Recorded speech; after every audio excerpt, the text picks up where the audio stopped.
Hello, this is the LEGO Batman movie, the Joker Notorious Lowrider set. Features one very purple and lime, not Cadillac convertible coupe with a lowrider conversion and all sorts of customization on it, and 3 important characters from the movie. Now the car features an 8-stud wide main body, plus there's more stuff that hangs out beyond that, and they made it very long, kind of to match proportionally. Features a lot of gold, pearl gold colored elements all around, including the big exhaust, the fake exhaust headers off the side of the front quarter panel. All the wheel elements are done with that. I've got a spare tire on the back, which is actually a full-sized one. You could pull that right off and put it onto one of the existing ones, do a replacement. And they even include the big clown horn off on the side, as well as a chicken hood ornament, which is also done in that pearl gold. There's interior detail featuring a tape deck or possibly an 8-track. I think it's more likely an 8-track unit there. That's just a sticker placed onto that 1x2 cheese slope piece. These are actually printed tile pieces, the 1x1 round ones back here. There are 4 of them in total, and I believe they represent tweeters or small speakers. These are printed seat covers, or seat backs in this case. They're identical prints, 2x2 tiles. Just one of them is flipped over so it doesn't look too repetitive there. And also down below they have printed 1x2 tiles to represent the seat cushions down beneath, or just a continuation of the covers over the upholstery there. In the center, that represents an e-brake, I believe. You could see it as a shift lever if you want, but I think it represents an e-brake. And then up towards the front, they kind of suggest a glove compartment over there, which is good, and then just use the old traditional basic style of steering wheel. 2 minifigures will fit in there side by side without any problem whatsoever. There's plenty of room beyond them, but the steering wheel just isn't lined up with the driver. At the back, you can actually open up the trunk, and it even has a nice tiled floor in the base of it. Now, you can't really put much in here because there's not much clearance above you because of the assembly of the lid here, the trunk lid itself. But you can also see that there are a couple of hidden spring-loaded missile shooters in there, and they've really hidden away the way to activate those, the way to make them shoot. The actuators are these small blue things in here, the pin pieces. You can get to them more easily if you remove some of this roof here, but yeah, just pushing on those causes these to shoot out. And the idea is that one of your heroes or heroines would be coming along and grab on to the back of the trunk, chasing after the Joker, grab onto this thing, try to get it open to get access inside of there, and then get shot from the back. Or, anybody who's following this thing and trying to chase it down can get shot out the rear. Now, I mentioned somebody grabbing onto this thing. You can use the door handle to hold on to right there. And also, these small fake headers can be used to try to grab on to get up a little bit closer to the driver. And then there's this, and this, and this, and also you can do it this way if you want, or switch it up, do it this way. You can see the mechanism, or at least part of the mechanism for that, what's going on there. From the side, when it's raised up, they have a couple of rubber bands on either side. So from the underside, it's just a system, pretty well done system of Technic lift arms, small Technic lift arms, and they use rubber bands that were chosen based on their strength to match the weight of the whole thing, so that it doesn't always just spring up like this. So as a result, you are able to get the whole thing to stay up completely. You're able to get it to stay just leaning in one direction. Now, if you just kind of mess with it a little bit, it'll tend to pop. Like there, it just kind of popped up on its own.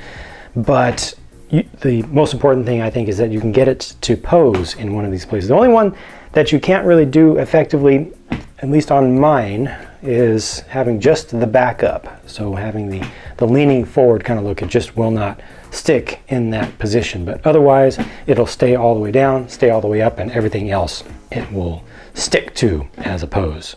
This new Joker figure features some incredibly fine printing on the torso and the hips, and pretty well aligned as they continue the vest jacket thing down into the hips just a little bit with the vertical striping and some of the small printed detail in there. That's incredibly well done. I'm very happy with that. He's got his gag gun, which has a flag piece with just a couple of stickers on it, and he has some printing on his dual molded arms. Different printing on either side. Very good level of detail on the back of that torso. And there's the other arm, and you can see just a little bit of his alternate face coming through underneath the pretty well molded hair. You know, it has a lot of movement to it, maybe a little bit on the glossy side. I'd like to see that just toned down a little bit more satin to help the edges not look quite as round as they are. But the alternate face is there. It's a very, very bright fake smile, looks like to me, or a nervous smile perhaps. And with the hair on, that's just kind of how that fits. Everything is visible, so the hair piece doesn't really stop you from seeing any part of the print of either face. Harley Quinn features a number of new things, and once again, a very finely detailed, finely printed, not just torso, but full set of prints going all the way down. 2 different colors of arms and legs, and you notice that she's got her roller skates on. One is black, one is red. They actually include spares for each of those, 1 spare for each in the set, so you can make a pair of black ones or a pair of red ones. This is the Simpsons style bat, which now has a new print on it. She has print on the sides of her legs, on the sides of her arms. That's a new mold. They didn't just recolor the existing mold for the hairpiece. Has a lot of curls going through it. There's the print on the other sides of the legs. Look at just how fine the line is, even along the side. So that's, you know, pretty well done. And they've got multiple colors going all through the hair here. She also has an alternate face, which is a really funny looking face, especially when you line it up with the hair, because the bangs just add to that look, add to that, you know, basically what she's saying, that nonverbal communication. Batgirl here features a new color for the Batarang. It's the existing mold, but a new color for it. Dual molded legs with printing on the side as well. Printing on the side of the arms. Her cape is the same type of deal as the Robin cape, where it's kind of metallic on one side. The other side is just a plain yellow. New cowl piece for her, which shows the standard minifig eyes and mouth beneath, and it also has a hair piece attached on the back. Surprisingly, this is not attached with a mini peg style attachment, but rather just a regular bar sized element there. So that might be something that folks could use to do something creative with. Also, this piece could be used for some creative things, kind of it's a dark red color for this hair piece here. And when you take off the cowl, you see something interesting for the face. There's more distance than normal between the eyes and the mouth. They needed to do that in order to get this to work, because they need to have a certain minimum amount of material around the base of the eyes for this cowl, otherwise it'll be considered too fragile. So the style of her face is just a little bit different from what we're used to for Lego. I think it still fits in, but it is definitely different. And she does get an alternate face as well. And there is print on the back of the torso. And here's what the face itself looks like, the alternate face. Again, letting you see the full mouth beneath the cowl and letting you see the expression in the eyes right through this one. It's an interesting compromise, although with this facial expression here, it doesn't look as different with the proportions because the mouth is taller. Now obviously the adjustable suspension on this car is a standout feature. It has tremendous cool value to it, and it is well implemented. Of course, I would like to be able to put it into even more poses, like having it leaning forward, or more importantly having it lean back to a rear corner so that one of the front tires would be off the ground, but a little bit of modification I'm sure will allow that to become a reality. But for me, the standout feature of this car and this set is not that. It's just the design of it as you see it like this. To me, this is just a very good representation in Lego form of a late 70s Cadillac drop-top Coupe de Ville. It just has all of the proper lines. It could be a bit better, sure, and I'm sure that there were some compromises made in order to be able to fit the adjustable suspension in there, but so much of this is well done as a replica. Take off some of the flare, you know, change out the colors if you want, and this could be actually, I think, a pretty reasonable, nice looking just replica just to have on your shelf, just a display model.